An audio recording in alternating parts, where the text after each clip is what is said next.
अभी भी आप वो क्लिफ पे है? हर एंटरप्रेन्योर हमेशा क्लिफ पे होता ही है। अभी कितने कदम पीछे है?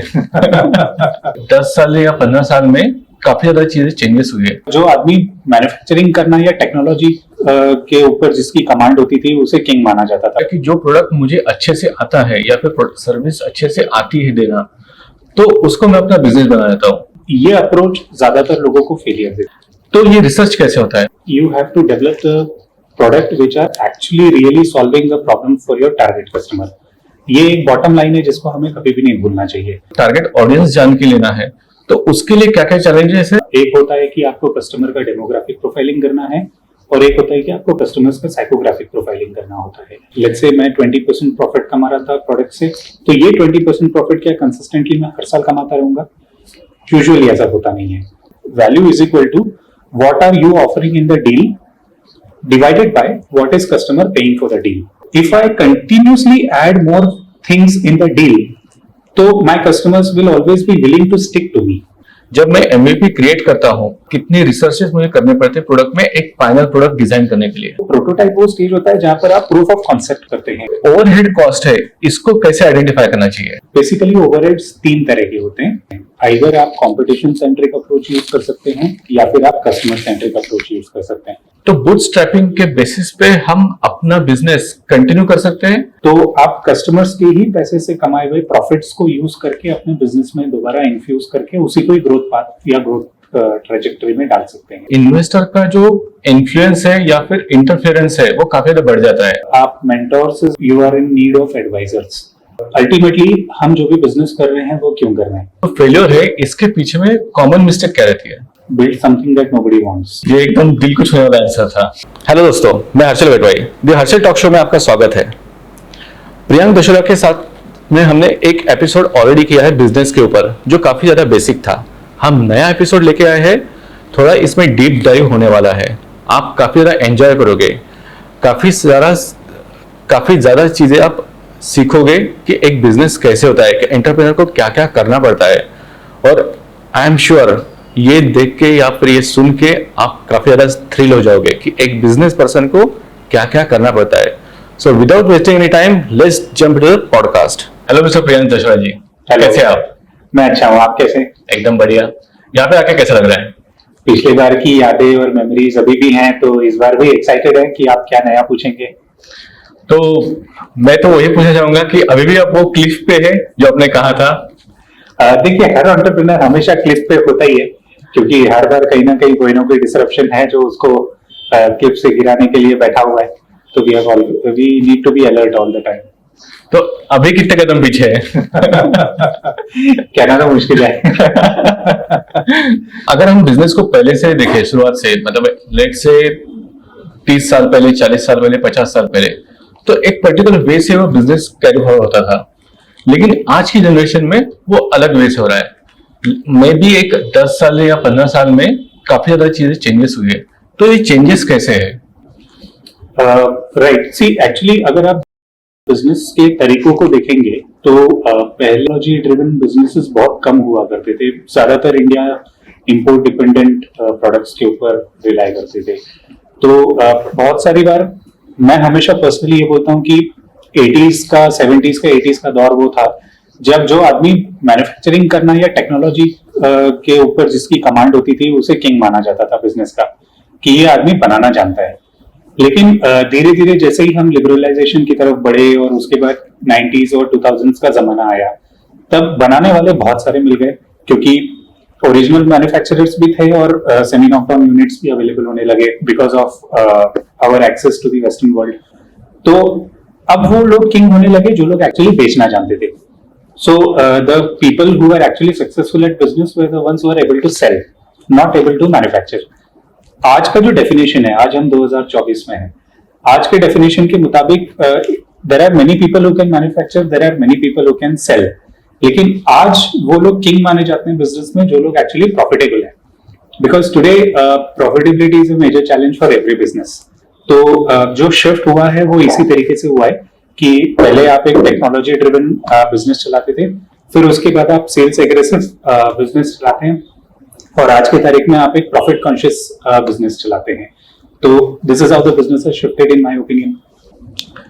जब हम बिजनेस की बात करते हैं तो एक प्रोडक्ट या फिर सर्विस तो उसका एक कोर पार्ट आता है, ऐसा कह सकते हैं कि उसकी आत्मा रहती है। लेकिन जब हम प्रोडक्ट या फिर सर्विस चूज करते हैं तो अभी भी काफी बार ऐसा होता है कि जो प्रोडक्ट मुझे अच्छे से आता है या फिर सर्विस अच्छे से आती है देना, तो उसको मैं अपना बिजनेस बना लेता हूँ। या फिर मेरा कोई पेन पॉइंट है, लेट से कि मैं कहीं पे जा रहा था, मुझे पता चला कि मुझे टैक्सी कैब्स नहीं मिल रही है, तो मैंने और एक कोई सिस्टम जनरेट कर लिया कि जो मुझे बेनिफिशियल हो रहा है, जो मेरा प्रॉब्लम है वो सॉल्व कर रहा है। तो आज भी उसी तरीके से हम सोचते हैं कि मुझे जो आ रहा है मैं वो बनाऊं, या फिर जो मेरा पेन पॉइंट है उसको मैं थोड़ा कम करूं या फिर रिलीव दूं उसको। तो ये जो पर्सपेक्टिव है या फिर ये जो थॉट है, ये प्रॉपर है। राइट। सो इसमें जो आपने पहले वाला जो बोला कि मैं किसी चीज में अच्छा हूं, मैं उसको अपना बिजनेस बना लेता हूं, ये अप्रोच ज्यादातर लोगों को फेलियर देता है। बिकॉज जब आप किसी चीज में अच्छे होते हैं तो you are very much adamant in your thinking कि वेदर सेम चीज मेरे कस्टमर की नीड्स है कि नहीं है। इट्स लाइक कि अगर मुझे बहुत अच्छे शूज बनाने आते हैं जो ऑफिस वेयर के लिए है, लेकिन मेरा टारगेट ऑडियंस जिनको मैं टारगेट कर रहा हूं वो रनिंग ज्यादा पसंद कर रहे हैं, so they will not buy office shoes. But जो आपने जो सेकंड पॉइंट बोला कि मुझे जो पर्सनली मेरी जिंदगी में जो प्रॉब्लम्स मुझे नजर आ रही है, मैं उसका जब एक सोल्यूशन बनाता हूँ जो मेरी प्रॉब्लम को सॉल्व कर रहा है, जिसको अल्टीमेटली मैं एक बिजनेस के भी अंदर कन्वर्ट करता हूँ, ये अप्रोच बहुत हद तक आज के तारीख में रेलेवेंट है। बिकॉज आप कहीं ना कहीं आपको एक पर्सनल पेन पॉइंट जब आप विटनेस करते हैं अपनी जिंदगी में, तो वो पेन पॉइंट आप बहुत सारे लोगों को भी वही सेम पेन पॉइंट विटनेस हो रहा होगा ऐसा आप अज्यूम करते हैं। और उसके इन एंड अराउंड बिजनेस बनाना, उसके इन एंड अराउंड प्रोडक्ट या service banana is actually the right approach. लेकिन गलती यहाँ पर लोग ये करते हैं कि मेरी पर्सनल पेन पॉइंट क्या सभी लोगों की पेन पॉइंट्स हैं, इसका वैलिडेशन या इसकी एनालिसिस नहीं कर पाते हैं वो ठीक से, या गलत डेटा के ऊपर रिलाय कर लेते हैं। सो इट्स वेरी इंपॉर्टेंट कि हम अपनी पर्सनल जर्नी से एक पेन पॉइंट निकालें, लेकिन साथ ही साथ उस पेन पॉइंट का वैलिडेशन करें वेदर वो पेन पॉइंट क्या सभी लोगों के लिए रेलेवेंट है। And if yes, the answer is yes, तो फिर डेफिनेटली हमें उसके इन एंड अराउंड बिजनेस बनाना चाहिए।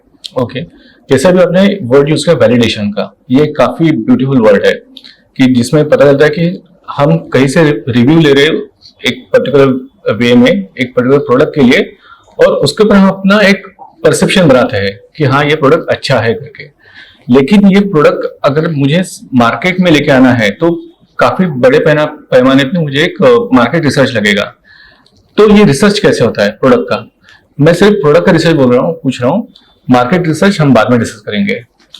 राइट। सो देखिए, product research is nothing but you have to develop the product which are actually really solving the problem for your target customer.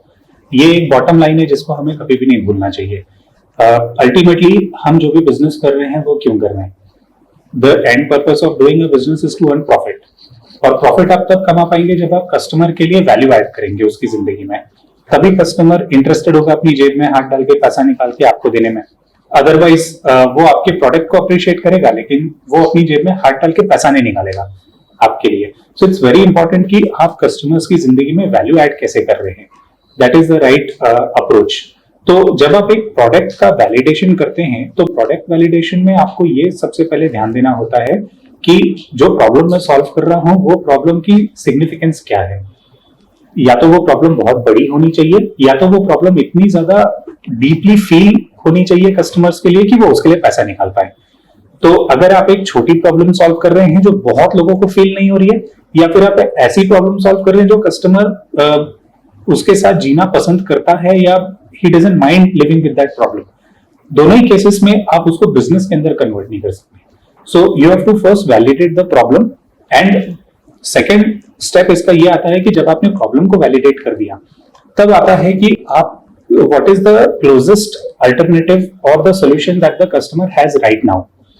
तो अगर आप उनकी कस्टमर की प्रॉब्लम को सॉल्व करने के लिए एक्स सॉल्यूशन अवेलेबल है, how different and how much value, more value you are adding in your product और सर्विस जो एक्स के कंपैरिजन में ज्यादा है। अगर ये आप अचीव कर पा रहे हैं then the customer would definitely like to pay for your product और सर्विस। तो आई वुड से कि जब आप एक प्रोडक्ट वैलिडेशन करेंगे तो ये 2 स्टेजेस में करें। सबसे पहले आप नीड आइडेंटिफाई करें या पेन पॉइंट आइडेंटिफाई करें जिसको आप सॉल्व करना चाहते हैं, और उसको वैलिडेट करें वेदर वो लार्ज इनफ, मतलब ज्यादा कस्टमर्स उस सेम पेन पॉइंट को फील कर रहे हैं, या फिर जो भी कस्टमर्स उस पेन पॉइंट को फील कर रहे हैं वो बहुत ज्यादा डीपली फील कर रहे हैं। सेकेंडली, जो आपने प्रोडक्ट या सर्विस बनाया है वो आपके नियरेस्ट कॉम्पिटिटर से कुछ एक्स्ट्रा वैल्यू ऐड करना चाहिए कस्टमर की जिंदगी में। Only in these two cases you will be able to build a business around your pain points. जो आपने अभी वर्ड यूज किया टारगेट ऑडियंस, अगर मैं मुंबई में बैठे हुए या फिर दिल्ली में बैठे हुए टारगेट ऑडियंस की बात करूं तो मेरे लिए कंपेरेटिव काफी इजी है। मैं एक क्वेश्चनर बनाऊंगा, मार्केट में निकल जाऊंगा, रेलवे स्टेशन जाऊंगा, बस स्टैंड जाऊंगा, लोगों से पूछूंगा, वो वहां से जवाब आएगा। प्लस मैं एसएमएस या फिर व्हाट्सएप के थ्रू लोगों से राय मांगूंगा।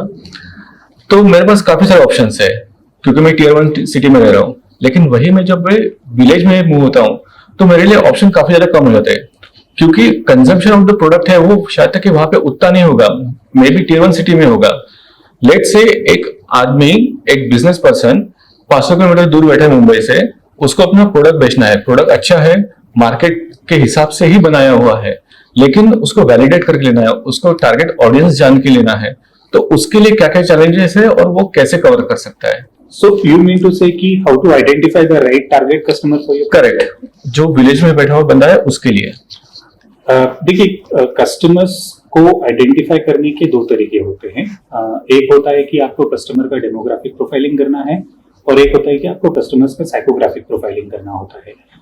Now what do I mean bye demographic profiling? Demographic profiling का मतलब ये होता है कि आपको आइडेंटिफाई करना है कि कस्टमर की एज कितनी होनी चाहिए, जो आपका टारगेट कस्टमर है उसकी एज कितनी होनी चाहिए, उसका जेंडर क्या होना चाहिए, उसकी इनकम कितनी होनी चाहिए मंथली या एनुअली, वो उसका मैरिटल स्टेटस क्या होना चाहिए, वेदर वो मैरिड होना चाहिए, अनमैरिड होना चाहिए, विद किड्स, विदाउट किड्स होना चाहिए, या तो फिर उसके ऑक्यूपेशन क्या होना चाहिए, वेदर वो बिजनेस ओनर होना चाहिए, वेदर वो सैलरीड एम्प्लॉय होना चाहिए या फिर XYZ होना चाहिए।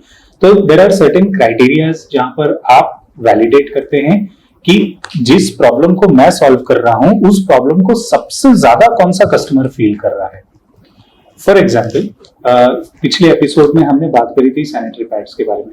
तो जब मैं सैनिटरी पैड्स की मैन्युफैक्चरिंग करके और उसको बेचना चाहता हूं तो I will never target a male audience, I will always target a female audience. Secondly, I will never target a female जिसकी एज 50 या 55 से ज्यादा है। I will always target a female जो 15 या 16 साल जो प्यूबर्टी हिट कर चुकी है, वहां से लगा के मेनोपॉज की एज के बीच की फीमेल्स को मैं टारगेट करूंगा। I will always target a certain age group, income group. I will always target a certain geography, जहां पर मैं accessible हूं या मेरा supply chain पहुंच सकता है। So these are the ways to identify कि आपका target customer कौन होना चाहिए। Now coming to this, ये तो बहुत ही common sense वाले questions हैं।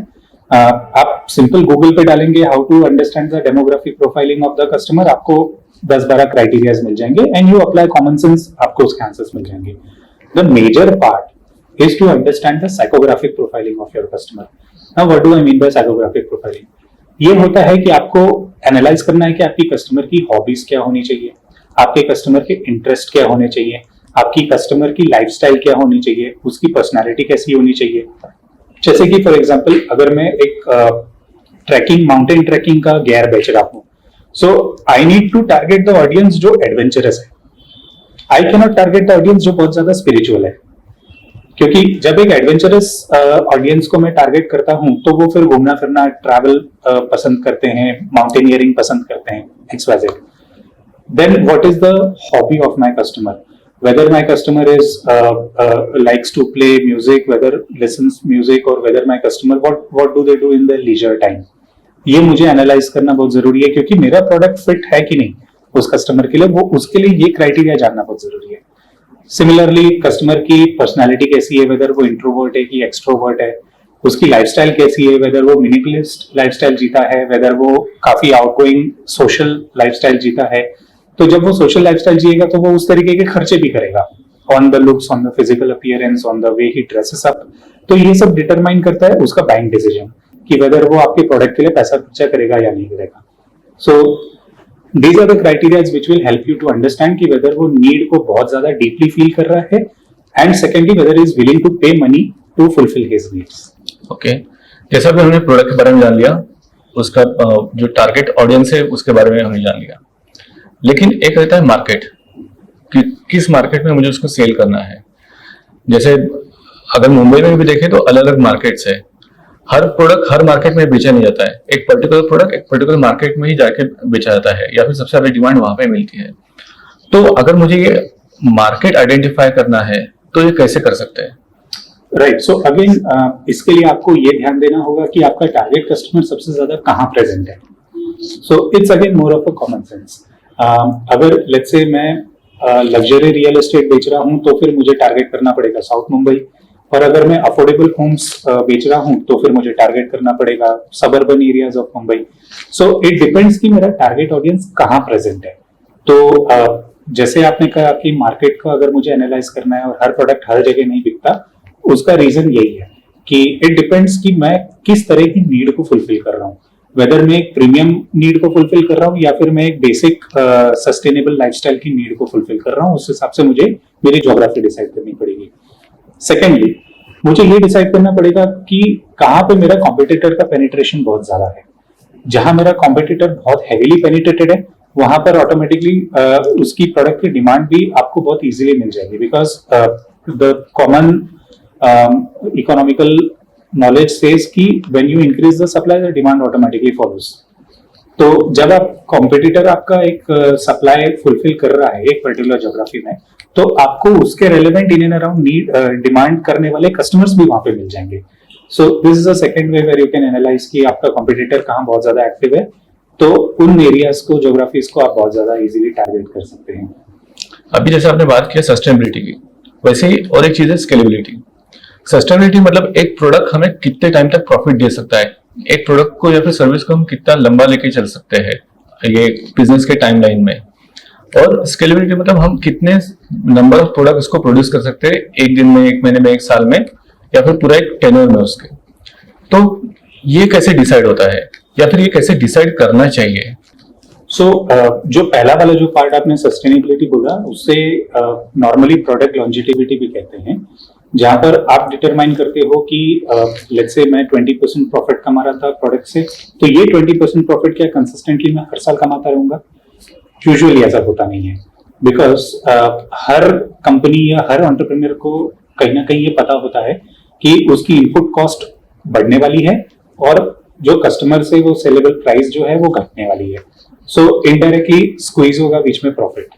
सो सिंपल भाषा में अगर कहें तो जिस कुआं से आप 10 बाल्टी पानी रोज निकाल सकते थे, एक साल के बाद आप उसमें से 10 बाल्टी नहीं निकाल पाएंगे, आप उसमें से केवल 8 या 7 बाल्टी निकाल पाएंगे पानी, क्योंकि बाकी का पानी आप कंज्यूम कर चुके हैं उसके अंदर से। So it's very important to understand कि कौन सा प्रोडक्ट कितने समय तक आपको प्रॉफिटेबिलिटी दे पाएगा। It's very very important to understand. जैसा भी आपने बात किया था कि प्राइस स्क्वीज हो जाते हैं, मतलब मेरे एक्सपेंसेस बढ़ रहे हैं, मेरा जो ऑपरेशनल कॉस्ट है वो बढ़ते जा रहा है, प्लस कंपटीशन की वजह से और अदर फैक्टर की वजह से एमआरपी जो है या फिर जो सेलिंग प्राइस है वो कम होते जा रहा है, तो ऑब्वियसली मेरा जो प्रॉफिट है वो कम होते जा रहा है। तो ये काफी ज्यादा चैलेंजिंग सिचुएशन नहीं होता है कि सस्टेन करना है मुझे मार्केट में? तो एग्जैक्टली तो इसको अगर आपको फाइट करना है तो आपको कंसिस्टेंटली वैल्यू ऐड करते रहना पड़ेगा अपने कस्टमर्स के लिए। सो लेट्स से हाइपोथेटिकली मैं कोई एक चीज को 100 रुपए में बेच रहा हूँ, मेरा कस्टमर उस 100 रुपए को इसलिए पे करने के लिए रेडी है क्योंकि आज उसकी पेन पॉइंट है और वो उस पेन पॉइंट को फुलफिल करने के लिए 100 रुपए देने के लिए तैयार है। लेकिन सेम पेन पॉइंट को सॉल्व करने के लिए मेरा कॉम्पिटिशन जब 90 रुपए चार्ज करेगा तो my customers will also demand 90 rupees from me, क्योंकि उसको एक अल्टरनेट ऑप्शन मिला है। So what is the role of me as an entrepreneur is कि जो मैं वैल्यू ऐड कर रहा हूं मुझे उसके अंदर कुछ ना कुछ इजाफा करना है, मुझे उसके अंदर कुछ नया देना है जो मेरा कॉम्पिटिशन नहीं दे पा रहा है। Only in that condition my customers will keep on paying 100 rupees to me, वरना तो मेरा कंपटीशन की वजह से हमेशा मेरी प्राइस पुल डाउन ही होती रहेगी। So my role as an entrepreneur is to understand how will I add more value to my customers. So when we talk about value, I would like to add one more thing. Value का definition क्या है? How do you understand कि आप कितना value दे रहे हैं customer को?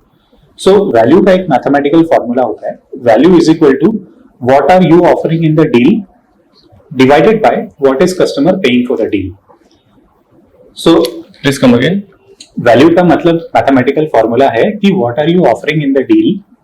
मैं प्रोडक्ट या सर्विस की बात नहीं कर रहा हूं, मैं बात कर रहा हूं डील की, कि आप डील में क्या ऑफर कर रहे हैं डिवाइडेड बाय कस्टमर उस डील को के लिए कितना पे कर रहा है। अगर मैं एग्जांपल के तौर पे आपको समझाऊं, मान लीजिए आपका और मेरा दोनों का एक मोबाइल स्टोर है और हम दोनों ही रेलवे स्टेशन के बाहर अपनी दुकान खोल के बैठे हैं and we are just next to each other, और हम दोनों ही सैमसंग का फोन बेच रहे हैं। हम दोनों की फोन का प्राइस 10,000 रुपए है। Now there are two ways to attract customers. आपने मान लीजिए 10,000 रुपए में जो 500 रुपए प्रॉफिट आप कमाते थे, मैं भी 500 रुपए प्रॉफिट कमाता था। आपने अपना प्रॉफिट कम कर लिया और आपने 10,000 की जगह 9,900 रुपए में फोन बेचना शुरू किया। So automatically you will start pulling the customers. मैंने ऑन द अदर हैंड दूसरा काम किया। मैंने देखा कि अगर मैं कंटिन्यूसली प्रॉफिट कम करूंगा तो वो तो स्किल आपके पास भी है। आज मैं 9,800 कर दूंगा, कल आप 9,700 कर दोगे। तो what will I do is कि I will start giving free mobile cover और I will start giving free screen guard, जो मेरे लिए 50 रुपए की चीज है लेकिन कस्टमर के लिए 200 रुपए की चीज है। तो इवेंचुअली जब कस्टमर आपके यहाँ से मोबाइल फोन लेगा तो 9,900 रुपए का फोन प्लस 200 रुपए का मोबाइल कवर करते हुए वो 10,100 रुपए पे करेगा। लेकिन क्योंकि मैंने वो फ्री दे दिया तो इसलिए कस्टमर का 10,000 रुपए में नेट उसको फोन प्लस कवर दोनों मिल गया। So what you have done is you have reduced the price of the deal, whereas I have increased what I'm offering in the deal. So if I continuously add more things in the deal, so my customers will always be willing to stick to me, and that is how I will continue demanding that 100 rupees from the customer. So this is my role as an entrepreneur कि what can I add more in the deal rather than how I can reduce my price. Okay, तो इसको हम कह सकते हैं value addition. Exactly. Product में दो चीजें आती है, एक आता है वर्टिकल ग्रोथ और दूसरा आता है हॉरिजॉन्टल ग्रोथ। वर्टिकल ग्रोथ मतलब एक ही प्रोडक्ट को मैं अलग अलग टाइप में क्रिएट करता हूँ, मतलब उसके वेरिएंट्स बना देता हूँ। जैसे कार में आते हैं ए वेरिएंट, बी वेरिएंट, सी वेरिएंट, डी वेरिएंट। और हॉरिजॉन्टल मतलब मैं अलग अलग टाइप की चीजें बनाता हूँ। मतलब जैसा मैं लेट्स से कि मुझे कैंडल बनाना अच्छा लगता है, सेंटेड कैंडल बना रहा हूँ, मैं उसमें अलग अलग टाइप्स बना रहा हूँ कैंडल्स में। अब मुझे लगता है कि मुझे ये डेकोरेटिव आइटम्स जो है वो भी बनाना चाहिए, तो ये मेरा हो गया हॉरिजॉन्टल ग्रोथ हो गया। तो इसको कैसे आइडेंटिफाई करना चाहिए कि कितना मुझे हॉरिजॉन्टल या फिर कितना वर्टिकल मुझे ग्रोथ करना है? राइट, एक्चुअली देखिए, again I will come back to the basics. Basics मेरा ये कहता है कि पहले मैंने आइडेंटिफाई कर लिया, मैंने फोकस्ड पिन पॉइंट आइडेंटिफाई कर लिया कि मैं इस कस्टमर की प्रॉब्लम सॉल्व कर रहा हूँ। सेकेंडली, मैं ये पर्टिकुलर प्रॉब्लम सॉल्व कर रहा हूँ। जब ये दो चीजें मैंने अपने आप में आइडेंटिफाई कर ली है, then I have to understand कि जो मैं प्रॉब्लम सॉल्व कर रहा हूँ उस प्रॉब्लम को सॉल्व करने के वजह से कोई नई प्रॉब्लम तो नहीं क्रिएट हो रही है कस्टमर के लिए। जैसे कि फॉर एग्जांपल, अगर मैं डेंटिस्ट हूँ और मैंने बहुत अच्छी रूट कैनाल ट्रीटमेंट कर ली, लेकिन रूट कैनाल ट्रीटमेंट करने के बाद जब कस्टमर के दांत सॉल्व हो गए, जब उसका पेन खत्म हो गया, now the next need of the customer is कि मुझे ब्यूटिफिकेशन चाहिए दांतों का। तो then I will also start offering the beautification services to my customer. So this is a horizontal growth, जहां पर मैं अपने existing product के या तो backward integrate करूंगा या forward integrate करूंगा और continuously same line of products अपने customer को देता जाऊंगा। But when will I decide कि मुझे अब horizontal growth करना है, मुझे horizontal नहीं करना है और vertical growth करना है? वो मैं तब डिसाइड करूंगा when I will understand कि जो मैं नीड फुलफिल कर रहा था उस नीड की वजह से अब नई प्रॉब्लम्स नहीं फेस कर रहा है कस्टमर, या नया कोई पेन पॉइंट या नई कोई नीड जनरेट नहीं हो रही है because of my existing product और service. Then I will have to look for a new need और अ न्यू पेन पॉइंट जिसको मैं सॉल्व करूं। So that is when my vertical expansion will come into picture. ये एकदम दिल को छूने वाला आंसर था, थैंक यू।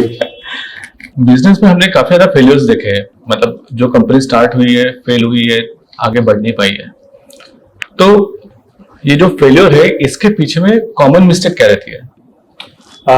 देखिए, जो हमने पहले भी इसके बारे में बात करी है कि the first and the most common mistake that businesses do is build something that nobody wants. तो बहुत बहुत बहुत इंपॉर्टेंट होता है कि आपका प्रोडक्ट या आपकी सर्विस जो है वो कस्टमर की नीड्स, डिजायर्स या प्रॉब्लम्स या पेन पॉइंट्स के साथ में अलाइंड होनी चाहिए। तो first step is to identify the right customer, second step is to identify the right need या राइट पेन पॉइंट जो आपकी कैपेबिलिटी है जिसमें उसको सॉल्व करने की, and the third thing is to build the right product which will solve that need for the right customer. तो ये जब तीन चीजों का अलाइनमेंट नहीं होगा तो automatically the businesses are bound to fail. Second most common thing that I have seen is the wrong business model. तो ये जो तीन चीजें मैंने बताई हैं, इस चीज के अंदर आप और एक एलिमेंट जोड़ दीजिए which is the selling at the right price. तो अगर आप ये प्राइस पॉइंट आइडेंटिफाई नहीं कर सकते which is जो कस्टमर के लिए भी अट्रैक्टिव इनफ है, जिसमें वो वैल्यू फॉर मनी फील कर रहा है और आपके लिए भी प्रॉफिटेबल इनफ है, तो अगर आप वो प्राइस पॉइंट आइडेंटिफाई नहीं कर सकते तो इन तीन चार चीजों का कॉम्बिनेशन और मिश्रण मिला करके बिजनेस मॉडल बनता है. तो अगर आपका बिजनेस मॉडल फ्लॉड है तो again you are bound to fail. Third thing जो हमेशा मैं कहता हूं कि businesses don't fail because of lack of technology या lack of adaptability, but most businesses fail with the lack of financial discipline. तो अगर आप एक बिजनेस चला रहे हो और आप नहीं जानते हो कि आपकी यूनिट कॉस्ट क्या है, आप जो भी प्रोडक्ट या सर्विस बेच रहे हो उसका एक पीस या एक यूनिट बनाने के लिए आपको कितना खर्चा लगा, आपने अपने सारे ओवरहेड्स को फैक्टर इन किया या नहीं किया, अगर आप इन चीजों को नहीं करोगे तो सूनर और later your business is bound to die. तो ये तीन चार मोस्ट कॉमन चीजें होती हैं. जब भी आप थोड़ा सा पैसा कमाना शुरू करते हो so you tend to overspend और you tend to overstock materials. तो आपकी इन्वेंट्री आपके बिजनेसेस को किल कर देती है. So one has to avoid this 3-4 common mistakes, तब बिजनेसेस सर्वाइव कर जाते हैं. अभी हमने जान लिया प्रोडक्ट के बारे में, मार्केट के बारे में, फिर बाद में फेलियर के बारे में डिस्कस किया है. अब हम बात करते हैं एक बिजनेस को एस्टेब्लिश करने की. तो ऐसे कौन सी लीगल एंटिटी है जो हमें चूज करनी चाहिए ताकि इन फ्यूचर हमें ग्रोथ के लिए भी इजी हो और प्लस जब हम फंडिंग के लिए डिमांड करें तो हमें वो एज ए एंटिटी हमें सपोर्ट मिले उसका. देखिए हिंदुस्तान में, इंडिया में बेसिकली 5 या 6 अलग अलग तरह की बिजनेस एंटिटीज होती है. प्रोप्राइटरशिप फर्म होती है, प्राइवेट लिमिटेड फर्म होती है, पार्टनरशिप फर्म होती है, 1% कंपनी होती है, लिमिटेड लायबिलिटी कंपनी होती है. तो अभी ये बहुत क्रूशियल डिसीजन हो जाता है कि आपके बिजनेस गोल्स क्या हैं. अगर आप फंडिंग सिक्योर करना चाहते हैं, बैंक लोन्स लेना चाहते हैं, तो फिर they will need some kind of permanency in the business. तो जब आप एक प्रोप्राइटर कंपनी ओपन करते हैं तो प्रोप्राइटर कंपनी क्लोज करना भी उतना इजी होता है. तो इसलिए कोई आपको फंडिंग नहीं देगा उस केस में, because it's very easy to close a proprietor company and move on to the next company. But जब आप एक प्राइवेट लिमिटेड कंपनी ओपन करते हैं तो उसको क्लोज करना इतना आसान नहीं है. So there is a stability, there is a permanency in the business. So you are more fundable when you open a private limited company. But at the same time, private limited company को manage करना भी उतना ही expensive है और उतना ही painful है. तो you need to be prepared for it कि आप there are 3-4 criteria. A, आप कितना compliance follow करना चाहते हैं during the initial days of your business. B, आप कितना कंट्रोल चाहते हैं अपने बिजनेस के अंदर. सी, आप किस तरह के इन्वेस्टमेंट्स को देख रहे हैं. तो ये 3-4 चीजों का जब आप एक टैबुलर कॉलम में जब आप उसको डालेंगे तो automatically you will get clarity कि अब मेरे लिए at this point of time limited liability company is a better option. Then जब मेरा बिजनेस ग्रो कर जाएगा और मेरे पास कैपेबिलिटीज हो जाएगी कंप्लायंस फॉलो करने की या कंप्लायंस के पीछे खर्चा करने की, then I will move to private limited. But till that point of time you need to bootstrap. Okay. जब हम बिजनेस की बात करते हैं तो साथ में आता है हमारी टीम की, मतलब हमारा पार्टनर, मे बी को फाउंडर, हमारा पार्टनरशिप रहेगा तो पार्टनर रहेगा. तो काफी बार हम जो चूज करते हैं एक इमोशनल डिसीजन लेते हैं. जस्ट एग्जांपल, मैंने अपने फ्रेंड को अप्रोच किया कि मुझे एक पर्टिकुलर प्रोडक्ट डिजाइन करना है या फिर मैन्युफैक्चर करना है और उसको सेल करना है. उसने भी बोला कि हाँ मुझे ये प्रोडक्ट में इंटरेस्ट है, तो मैं भी इसमें हेल्प करता हूँ. और बिजनेस करना ये उसका सेकंड प्रायोरिटी बन जाता है. तो दो तो चीजें कॉमन हो गई, एक प्रोडक्ट और दूसरा बिजनेस. तो हम बिजनेस चालू कर देते हैं, लेकिन आगे जाके पता चलता है कि काफी सारी जो चीजें हैं वो हमारी मिलती नहीं है या फिर जो हमें काम करना चाहिए वो हम काम नहीं कर रहे हैं. तो ये पर्टिकुलर जो टीम हम बिल्ड करते हैं तो ये कैसी करनी चाहिए. एक टीम का मतलब मेरे हिसाब से ये है कि इनिशियल टाइम में जो आपके साथ को फाउंडर रहता है वही आपका टीममेट रहता है, वही आपकी टीम रहती है. तो ये जो टीम है ये कैसे फॉर्म करनी चाहिए. एज यू राइटली सेड कि आपका एक शेयर्ड विजन होना जरूरी है.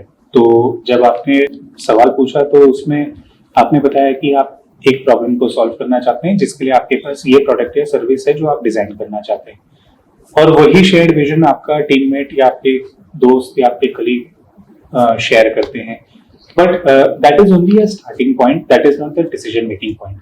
The decision making point is कि जैसे हमने पहले डिस्कस किया था कि बिजनेस को अगर सर्वाइव करना है तो बिजनेस को सारे फंक्शंस साथ में चलाने होते हैं.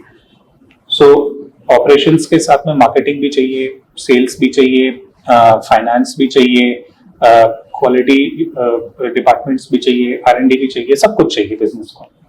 उसमें से आप क्या एक्सपर्टीज होल्ड करते हैं वर्सेस आपका जो को फाउंडर है वो क्या एक्सपर्टीज होल्ड करता है. तो जब आप दोनों एक कॉम्प्लीमेंट्री स्किल्स लेकर के टेबल पे नहीं आते हैं, that is when the businesses और द टीम एक्चुअली फेल्स.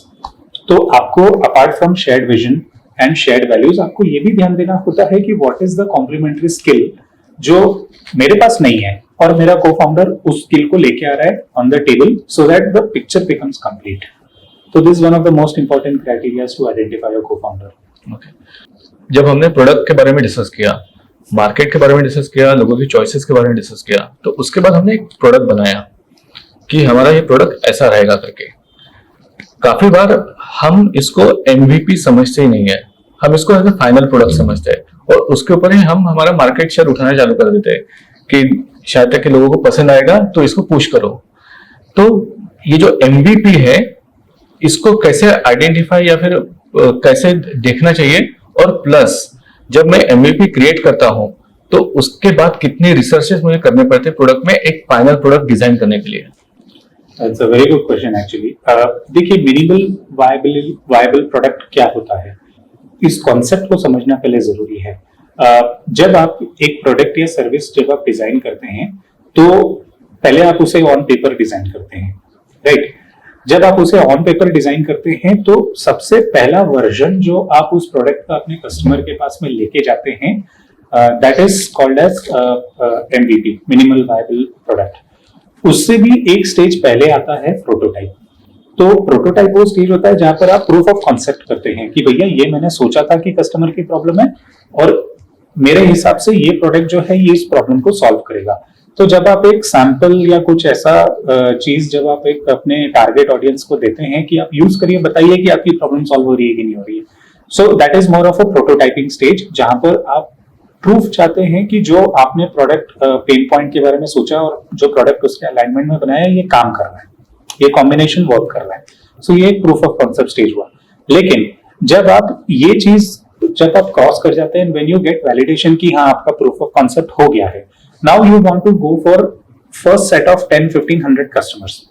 तो जब आप फर्स्ट 100 या फर्स्ट 1000 कस्टमर्स के पास आप जाते हैं तो आपको ये देखना होता है कि आप एक ऐसा प्रोडक्ट डिजाइन करें जिसमें मिनिमम इतने फीचर्स तो होने चाहिए कि कस्टमर अट्रैक्ट हो उसके लिए पे करने के लिए, राइट. क्योंकि प्रूफ ऑफ कॉन्सेप्ट आप कर चुके हैं तो आपका पेन पॉइंट का वैलिडेशन तो हो गया and the customers are willing to pay, ये आपने देख लिया ऑलरेडी. लेकिन you cannot go with your full blown product at the first stage itself. आप मिनिमम फीचर वाले प्रोडक्ट को आप इंट्रोड्यूस करते हैं मार्केट के अंदर. तो जब आप एक मिनिमम फीचर वाले प्रोडक्ट को इंट्रोड्यूस करते हैं तो उस वेरिएंट को कहा जाता है मिनिमल वायबल प्रोडक्ट.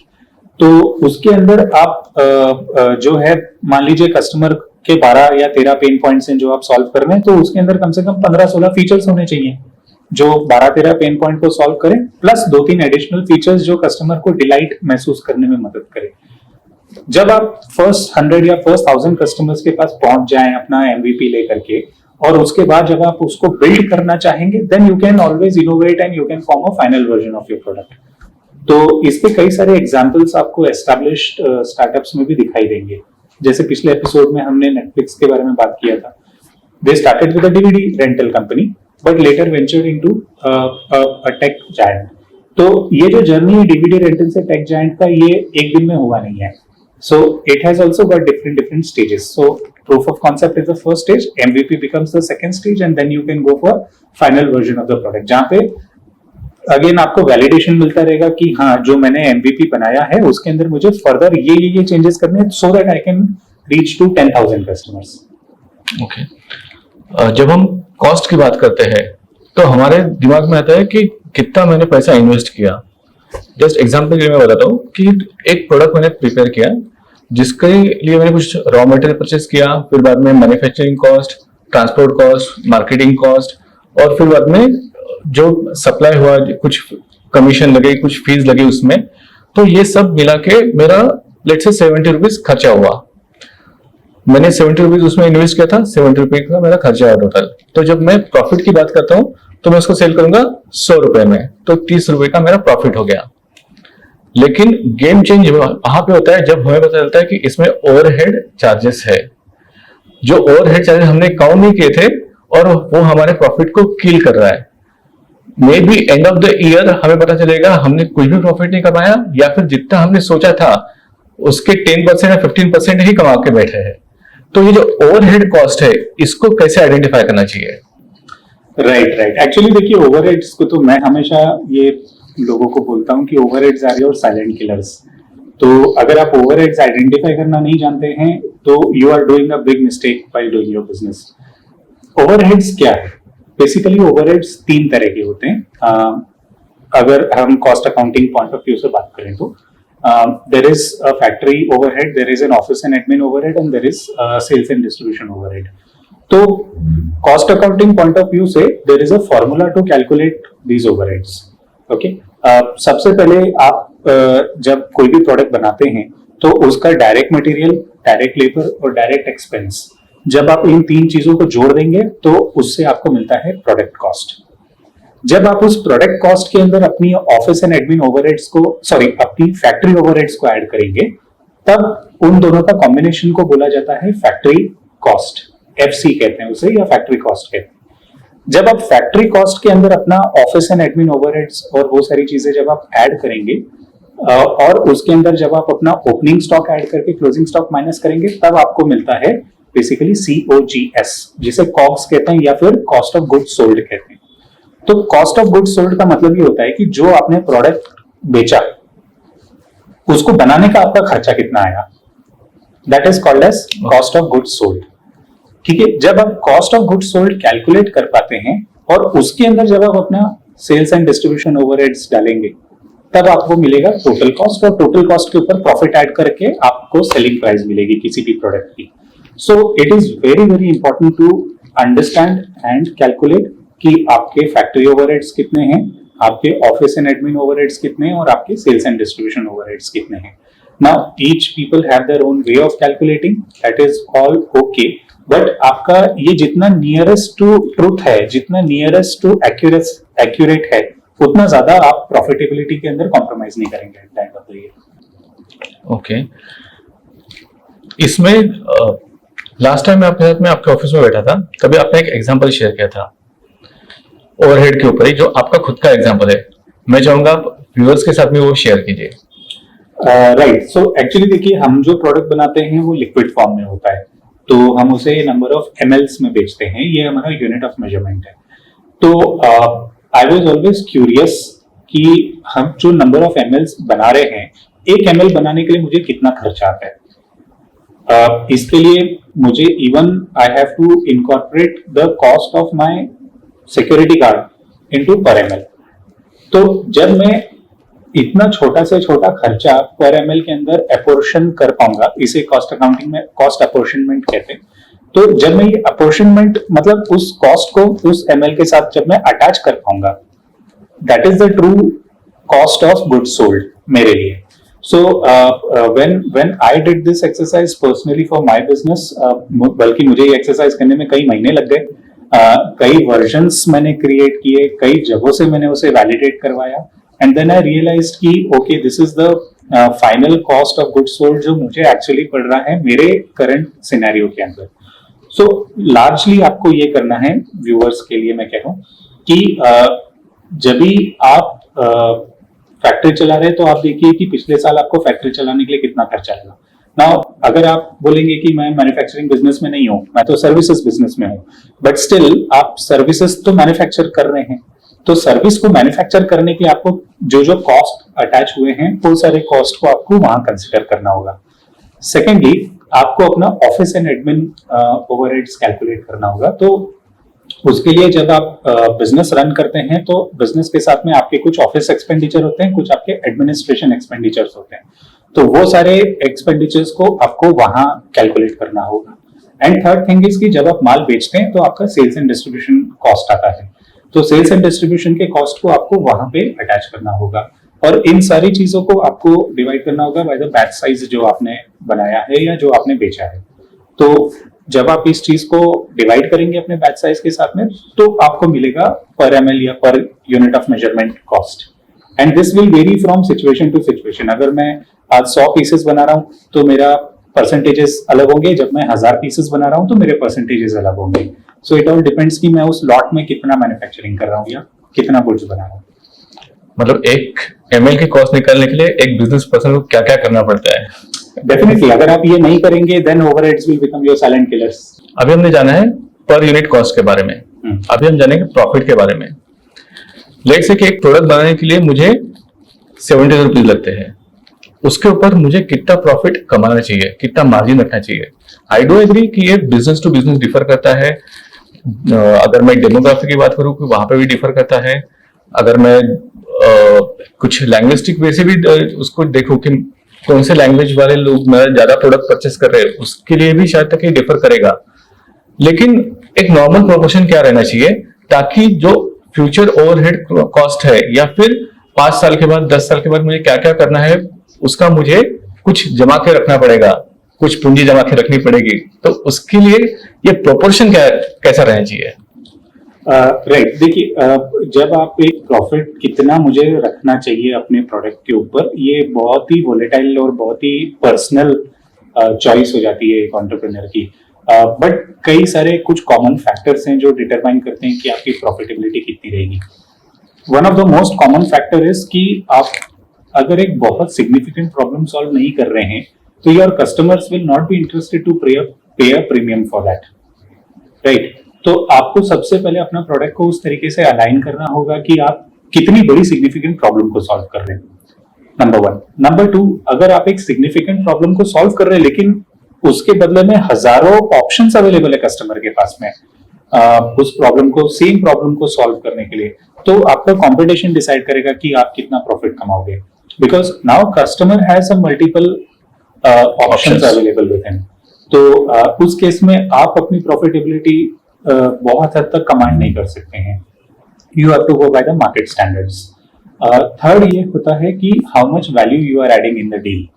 अगर आप एक मी टू प्रोडक्ट या मी टू ऑफर लेके आ रहे हैं जो आपका कंपटीशन भी कर रहा है, तो उसके लिए आप कभी भी प्रीमियम चार्ज नहीं कर पाएंगे। So you might be interested to earn 50% profit, but your competition will only allow you to earn 10% of the profit. But अगर आप इंडिस्पेंसिबल वैल्यू प्रपोजिशन लेके आ रहे हैं, now what do I mean by indispensable value proposition is कि आप कुछ ऐसा ऑफर करें कस्टमर को जो आपके अलावा कोई नहीं ऑफर कर सकता, which is your capability, your skill set, your sourcing capabilities, your maybe product capabilities। तो जब आप कुछ ऐसा ऑफर करते हैं जो आपका कंपटीशन रेप्लिकेट नहीं कर सकता, but it is significant for the customer, जो उसकी जिसके लिए कस्टमर प्रीमियम पे करने के लिए तैयार है, उसी केस में आप एक जबरदस्त वैल्यू ऐड करेंगे अपने डील के अंदर, और उस डील के बदले में आप एक प्रीमियम चार्ज कर पाएंगे कस्टमर को। So always focus on what you can offer more to the customer, which is undeniable value proposition, जिसे कस्टमर बोलेगा कि ये तो मुझे चाहिए ही चाहिए, बट कंपटीशन उसको रेप्लिकेट नहीं कर पाए। So these are 3-4 factors which will govern your profitability। एक चीज के बारे में हमने डिस्कस किया था, वो था वैल्यू एडेड सर्विसेज। क्या हम वैल्यू ऐड करके कस्टमर को दे रहे हैं हमारे प्रोडक्ट के साथ में? उसके ऊपर मैं थोड़ा सा और एम्फेसिस चाहूंगा आपसे एक एग्जांपल के साथ कि लेट्स से कि मैं एक पेन मैन्युफैक्चरर हूँ, पूरा पेन में मैन्युफैक्चर कर रहा हूँ 70 रुपीज में, उसको मैं सेल कर रहा हूँ 100 रुपीज में। मेरा जो मार्जिन है वो 30 रुपीज का प्रॉफिट का, इंक्लूडिंग ऑल द कॉस्ट वगैरह सब मैंने माइनस करने के बाद में मेरा वो प्रॉफिट बन रहा है। अभी नेक्स्ट ईयर एक वहां पे प्लेयर आ जाता है जो 80 रुपीज में वो प्रोडक्ट बेचता है, तो मेरा मार्जिन जो है वो 20 रुपीज से मुझे कम करना पड़ेगा क्योंकि वो 80 में बेच रहा है। फिर बाद में और एक प्लेयर आता है वहां पे जो मैन्युफैक्चरर है और सेलर भी है, तो आ जाता है 78 रुपीज में, तो उसको कम्पीट करने के लिए मुझे और कम करना पड़ेगा। तो ये जो प्राइस का जो फैक्टर है ये कब तक चलता रहेगा, या फिर इसके लिए कुछ बेटर सॉल्यूशन है कि मेरा प्राइस भी अच्छा रहे, मैं प्रॉफिट भी अच्छा कमाऊं और साथ ही साथ मैं कंपटीशन से भी थोड़ा सा अलग हटके रहूं। राइट, सो देखिए इसमें दो अप्रोचेस हैं। आइदर आप कंपटीशन सेंट्रिक अप्रोच यूज कर सकते हैं या फिर आप कस्टमर सेंट्रिक अप्रोच यूज कर सकते हैं। कंपटीशन सेंट्रिक अप्रोच ये कहता है कि whatever your competitors are doing you have to follow the same thing. और कस्टमर सेंट्रिक अप्रोच ये कहता है कि वट एवर न्यू नीड्स और न्यू डिजायर्स और new pain points that you are willing to solve, उसको आपके competition को उसको फॉलो करना पड़ेगा, तो you will be the trend setter. तो आपको ये डिसाइड करना है कि जिस इंडस्ट्री में आप हैं या जिस प्रोडक्ट सेगमेंट में आप हैं या जिस सर्विस सेगमेंट में आप हैं, क्या उसमें इनोवेशन का कोई स्कोप है, क्या उसमें what you can add new in the deal which is innovative enough for the competition to not replicate it, yet it is appealing enough for the customer to pay a premium for it. तो कई बार जब आप एक customer centric approach use करते हैं तो may be आप एक टाइम पे एक नीड सॉल्व नहीं करेंगे, आप एक टाइम पे मल्टीपल नीड्स को सॉल्व करने की ट्राई करेंगे। जैसे आपने जो पेन का एग्जांपल लिया, when I talk about pen, तो मैं ये सोचूंगा कि मैं कस्टमर की राइटिंग नीड के अलावा मैं क्या उसके स्टेटस सिंबल को भी इंप्रूव कर सकता हूँ। सो दिस इज समथिंग जो मेरा कंपटीशन नहीं कर रहा है। मेरा जो कंपटीशन है वो केवल उसकी लिखने की नीड्स को सॉल्व कर रहा है, लेकिन मैं लिखने की नीड के साथ ही साथ में मैं उसके स्टेटस की नीड्स को भी फुलफिल करना शुरू कर देता हूँ। So when I link my product to his social status, तब जाकर के वो उसके लिए प्रीमियम भी पे करने के लिए रेडी हो जाएगा। So at the same time I will have to think as an entrepreneur कि मेरे कस्टमर की कितनी सारी नीड्स को एक साथ में क्लब करके मेरे प्रोडक्ट एंड सर्विस के साथ में बेच सकता हूँ, एग्जिस्टिंग प्रोडक्ट एंड सर्विस के साथ में, so that I design a packaged deal जिसके लिए कस्टमर्स प्रीमियम पे करने के लिए रेडी हैं। So my advice to everyone is कि instead of focusing on the competition, always focus on your customer. लेकिन शायद तक ऐसे भी कोई प्रोडक्ट होंगे कि जहां पे जो कस्टमर सेंट्रिक नहीं होंगे, जो कंपटीशन सेंट्रिक होंगे, जहां पे कस्टमर की नीड है ही कि उसको परचेस करना ही है, तो वहां पे वो जो बिजनेस पर्सन है वो कंपटीशन के हिसाब से जाएगा कि इसने इतना सर्विसेज दे रहा है, चल मैं भी उतना सर्विसेज देता हूँ, ये प्राइस कम कर रहा है मैं भी प्राइस कम करता हूँ। तो ऐसे भी कुछ बिजनेस होंगे या फिर ऐसे भी कुछ बिजनेस मॉडल होंगे कि जो इसी तरह से चल रहे हैं और काफी टाइम से वही फॉलो कर रहे हैं। Yes, you are right. जैसे हमने थोड़ी देर पहले बात करी थी मोबाइल शॉप्स के बारे में, बट आप और मैं दोनों ही ऑफलाइन मोबाइल स्टोर से अपना प्रोडक्ट बेच रहे हैं, but same product, same brand, same जो प्रोडक्ट है वो Amazon पे या फ्लिपकार्ट पे हो सकता है शायद 8,500 में बिक रहा होगा, जो हम 10,000 रुपए का बेच रहे हैं। So now customer has a multiple option, वो चाहे तो ऑफलाइन स्टोर पे हमसे खरीद सकता है या फिर वो ऑनलाइन स्टोर पे एक हफ्ता वेट करके 1,500 रुपए सस्ता भी खरीद सकता है। So if that is the scenario जहां पर आप कंपटीशन को अनडिनाइबली इग्नोर नहीं कर सकते हैं, it is the right time for you to look for a new problem और a new service and don't focus on the same problem and same service because it is bound to fail. तो उस समय पे आपको pivot करना is the right option for you. मुझे मेरे product का मैन्युफैक्चरिंग कॉस्ट पता चल गया, बाकी जो कॉस्ट है वो भी पता चल गई है जो मुझे दिख रही है, जो ओवरहेड कॉस्ट है वो भी मुझे पता चल गया या फिर मैंने कंसिडर कर लिया है। अब ये करने के बाद में मुझे पता चला कि मेरा प्रोडक्ट का प्राइस जो है काफी बढ़ गया है। वो प्रोडक्ट का प्राइस बढ़ने के बाद में शायद तक कि कस्टमर मेरे से ना परचेस करे, भले ही वो मैं अकेला सेलर हूँ उस चीज का, लेकिन कस्टमर में भी आनाकानी करे कि नहीं काफी ज्यादा महंगा है। तो मेरा प्रॉफिट को मुझे वहां पे कम करना पड़ेगा या फिर प्रॉफिट को वैसे ही रखना पड़ेगा या फिर वैल्यू एडेड सर्विसेज ऐड करनी पड़ेगी, क्या करना चाहिए? देखिए, जहां पर आपके पास वैल्यू एडिशन का बहुत ज्यादा स्कोप अवेलेबल नहीं है, we have to also be practical कि बहुत सारे बिजनेसेस हैं जहां पे वैल्यू एडिशन का स्कोप पॉसिबल नहीं हो पाता है।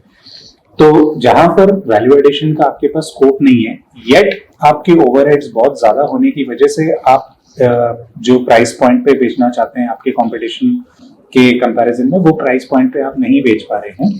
So in that case you should always look out for a third party manufacturing, क्योंकि जब आप खुद मैन्युफैक्चर करेंगे तो आपको ये XYZ ओवरहेड्स आएंगे ही आएंगे, वो आप कॉस्ट में फैक्टर इन आपको करना पड़ेगा, ये आपकी मजबूरी बन जाती है। But you know your competition is ignorant, और वो इन ओवरहेड्स को मे बी शायद इनकॉर्पोरेट नहीं कर रहा है अपने प्रोडक्ट या सर्विस के अंदर, so then it is a good time for you to buy directly maybe 80% SKU from your competition itself, from a supplier itself, rather than doing your own manufacturing. तो इससे आपका बहुत ही considerable overheads का cost भी avoid हो जाएगा and you will become competitive in the market also. अभी हमने बात कर ली है प्रोडक्ट के बारे में, प्रोडक्ट डिजाइन भी कर लिया, MVP वगैरह सब कुछ सीख लिया हमने। अभी बात करते हैं फंडिंग के ऊपर।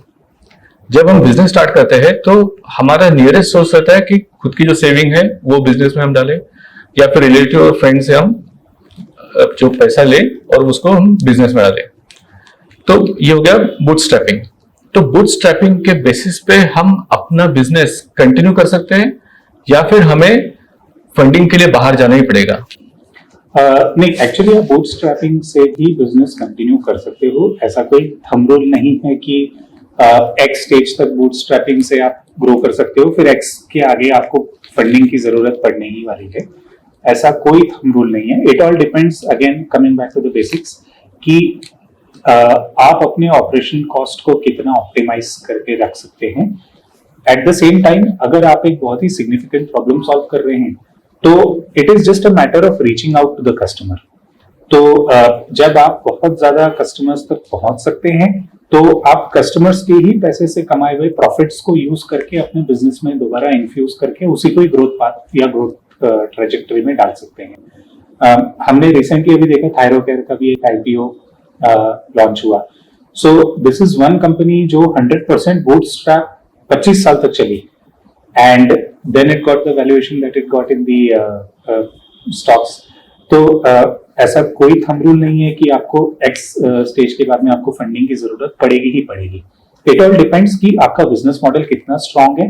अगर आप एक बहुत ही सिग्निफिकेंट प्रॉब्लम सॉल्व कर रहे हैं जिसके लिए आपका प्रोडक्ट या आपकी सर्विस परफेक्टली अलाइंड है और कस्टमर भी परफेक्ट प्राइस पॉइंट पे आप बेच रहे हैं जहां पर कस्टमर को वैल्यू फॉर मनी दिखाई दे रहा है, so you will be only able to grow with your customers' money. Business फंडा है या फिर एक बिजनेस स्टेटस है कि हमें फंडिंग उठाना चाहिए ताकि 4 लोगों की नजर में आए कि हाँ ये बंदे ने फंडिंग ली है 100 करोड़ की, 200 करोड़ की, 500 करोड़ की, इसको फंडिंग मिली है, मतलब बिजनेस अच्छा चल रहा है। तो ये क्या बिजनेस स्टेटस है? अनफॉर्चुनेटली अभी इसे एक स्टेटस या एक फैंसी स्टोरी की तरह प्रोजेक्ट किया जा रहा है इन द मीडिया कि अगर ये बंदा फंडेबल है सो दैट मीन्स इसका बिजनेस मॉडल भी सही है। बट आप एक दूसरे स्टैटिस्टिक्स की तरफ ध्यान दीजिए। How many of the businesses who actually raised money are profitable right now? तो जब आप इस स्टैटिस्टिक्स की तरफ ध्यान देंगे यू विल रियलाइज कि बहुत सारे बिजनेसेस जो हैं वो आपके फ्लॉड बिजनेस मॉडल के भी अंदर पैसा डाल देते हैं। But see you can only fool your customers once. आप अपने कस्टमर्स को दोबारा से एक फ्लॉड प्रोडक्ट या फ्लॉड नीड को फुलफिल करने वाला प्रोडक्ट आप नहीं बेच पाएंगे। तो it is where you want to focus. आपको जो फंडिंग मिलती है वो मिलती है ऑन द बेसिस ऑफ कि आपकी ग्रोथ पोटेंशियल कितनी है, आपकी मैनेजमेंट कैपेबिलिटीज कितनी स्ट्रांग है आपके टीम के अंदर, या फिर आपका बिजनेस कितना सेल्फ सस्टेनिंग मोड पे चल सकता है, या फिर जो भी आपका इन्वेस्टर होगा how will he cash out from the business. तो ये 3-4 क्राइटेरियाज होते हैं जिसके बेसिस पे आपको फंडिंग मिलती है। If your business has a very huge growth potential तो आप एक फ्लॉड बिजनेस मॉडल के साथ भी फंडिंग रेज कर सकते हो, प्रोवाइडेड आपको वैसा एक इन्वेस्टर मिले जो यूजुअली होता नहीं है। But then you have to focus more on what is the real need that you are solving. अगर आप एक फ्लॉड नीड या फ्लॉड प्रोडक्ट लेकर के मार्केट में आएंगे तो जो भी पैसा आपने रेस किया है वो इवेंचुअली आप उसको बर्न करेंगे एंड बिजनेस सेल्फ सस्टेनिंग कभी नहीं बन पाएगा। हमेशा आपको एक एक्सटर्नल बोरोड मनी के ऊपर डिपेंड रहना पड़ेगा। So my advice to every entrepreneur out there is कि don't focus on funding money, rather build your product और service in such a way जहां पे कस्टमर्स आपको सपोर्ट करे आपकी ग्रोथ जर्नी के अंदर। And in most cases, your customers would love to see you grow because they feel personally attached and passionate about your product or service if you solve a very significant need. काफी बार मैंने देखा हुआ है कि जब funding ली जाती है तो इन्वेस्टर का जो इन्फ्लुएंस है या फिर इंटरफेरेंस है वो काफी ज्यादा बढ़ जाता है, कि उसका कहना रहता है कि नहीं आप प्रोडक्ट इस तरह से बनाओ या फिर इस तरह से मार्केटिंग करो या फिर इस तरह से डिजाइन करो। तो जो माइंडसेट लेके चल रहा है एक एंटरप्रेन्योर, वो काफी ज्यादा डिस्टर्ब हो जाता है। तो उसको भी सुनना पड़ता है कि हाँ ये इसने मुझे पैसा दिया है तो मुझे इसकी सुनना है और उसकी तरफ से थोड़ा थोड़ा मुझे बढ़ना है। तो मे बी उसके वजह से भी लॉस मेकिंग बिजनेस की जो टाइप है वो काफी ज्यादा बढ़ रही है। राइट। सो देखिए, जब आप एक इन्वेस्टर या किसी से भी पैसा लेते हैं जिसका आपके डेली ऑपरेशंस के अंदर इन्वॉल्वमेंट रहेगा या रहने की संभावना है, इन that case that investor also becomes your mentor. तो मेंटोर को चूज करने के भी कुछ क्राइटेरियाज होते हैं, जैसे कि आप जिस सिचुएशन या प्रॉब्लम में हैं, क्या आपका मेंटोर सिमिलर सिचुएशन या सिमिलर प्रॉब्लम में कभी था और वहां से बाहर निकला है। So if that is the case, he will be able to hand hold you from your current situation. या फिर your mentor is in the position where you want to be. अगर वो उस पोजीशन में जहाँ पे आप पहुंचना चाहते हो, तो आप उसकी जर्नी और आपकी जर्नी को नजदीक से फॉलो कीजिए एंड देखिए कि वेदर उसकी जर्नी और आपकी जर्नी सिमिलर है कि नहीं है। और else your mentor should follow the same value systems that you follow. तो अगर ये तीन क्राइटेरियाज अगर फुलफिल नहीं होते हैं, तो you will B choosing actually a wrong investor. खाली एक इन्वेस्टर जो पैसा लगाने के लिए रेडी है बट आपके वैल्यू सिस्टम्स या आपके सिचुएशन से आपके बिजनेस मॉडल को नहीं समझता, या आपके कस्टमर्स की नीड्स को नहीं समझता, या फिर आपके बिजनेस एनवायरनमेंट को नहीं समझता, then I think it's a bad deal, भले ही आपको वहां पे वैल्यूएशन ज्यादा मिल रही होगी। So you should always be careful about कि आप किन से पैसा ले रहे हैं। बट आई ऑलवेज प्रेफर कि आप हो सके उतना पैसा अपने बिजनेस के लेटर स्टेजेस में रेज करें, so that you will have more control over your business operations. जैसे भी आपने बताया कि बिजनेस में उस एक इन्वेस्टर का कंट्रोल आ सकता है या फिर इंटरफेरेंस आ सकता है, तो जब हमें पता चलता है कि नहीं शायद तक ये हमारी डील जो है या फिर जो इन्वेस्टमेंट है ये थोड़ा बैड सिचुएशन में है, हमने प्रॉपर इन्वेस्टर नहीं ढूंढा है, तो एक मेडिकल टर्म में हमेशा बात यूज होती है, वो है कि 3 doctors opinion. First doctor opinion जब हम विजिट करते हैं हमें पता चलता है कि डायग्नोज होता है कि हाँ ये पर्टिकुलर बीमारी है। सेकंड के पास जाते हैं तो पता चलता है कि नहीं इसमें क्या क्या क्योरिटी हो सकती है। फिर भी हम तीसरा और एक ओपिनियन लेते हैं कि फाइनल करने के लिए कि क्या सही हो सकता है, कि तीनों एक ही लेवल पे है या फिर और मुझे कुछ इसमें चांस मिल सकता है। तो सेम वे मुझे मेंटर भी वैसे रखने चाहिए कि चलो ठीक है मैंने यहाँ पे गलती कर ली है, अभी तो पैसा मिल गया मैं तो उसको निकाल नहीं सकता बाहर, तो मैं अलग अलग मेंटर रख सकता हूँ कि जो मुझे थोड़ा हेल्प करे या फिर मैं जस्टिफाई कर सकूं कि हाँ मेरा जो स्टेप है वो प्रॉपर है। सो इन दिस केस आप मेंटोर से ज्यादा you are in need of advisors. तो आप एडवाइजर या एडवाइजरी बोर्ड के पास में कब जाते हैं, जब आप कंफ्यूज होते हैं कि आपको नेक्स्ट स्टेप क्या करना है, वो आपको बहुत ज्यादा क्लैरिटी नहीं है, या फिर जो आपने डिसीजन लिया है कि मुझे नेक्स्ट स्टेप में ये करना चाहिए, आपको उसका वैलिडेशन चाहिए।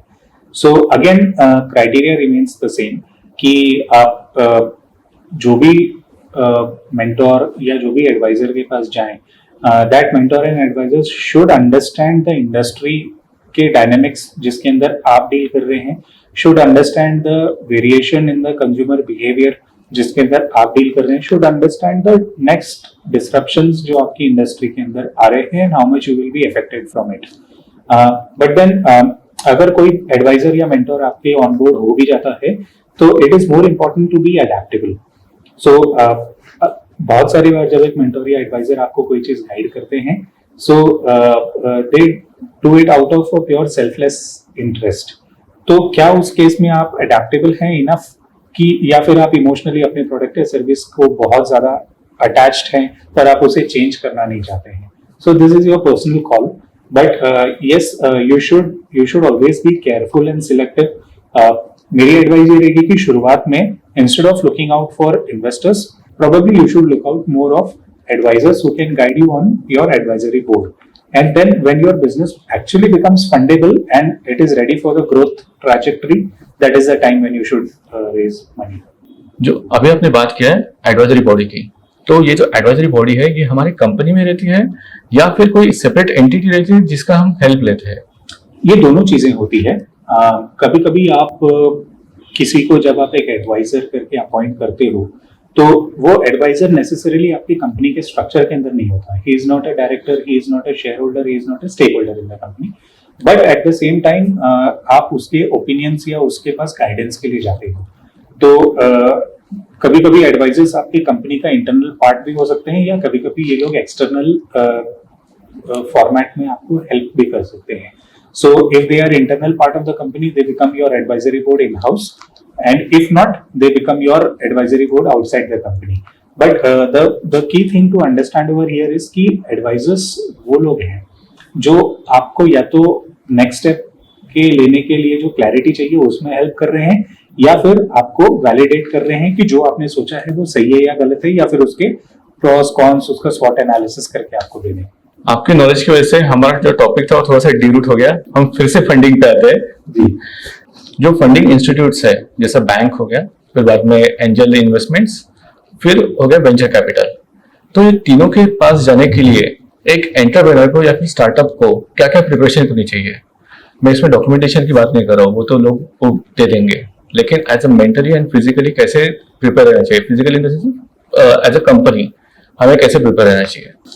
देखिए, जब आप एक एक्सटर्नल सोर्स के पास में जाते हैं पैसा रेस करने के लिए, लॉजिक उसका ये है कि एक्सटर्नल सोर्स सबसे पहले ये देखता है कि क्या आपको अपने बिजनेस की कंप्लीट क्लैरिटी है या नहीं है. क्या आपने साइज ऑफ मार्केट को एनालाइज किया?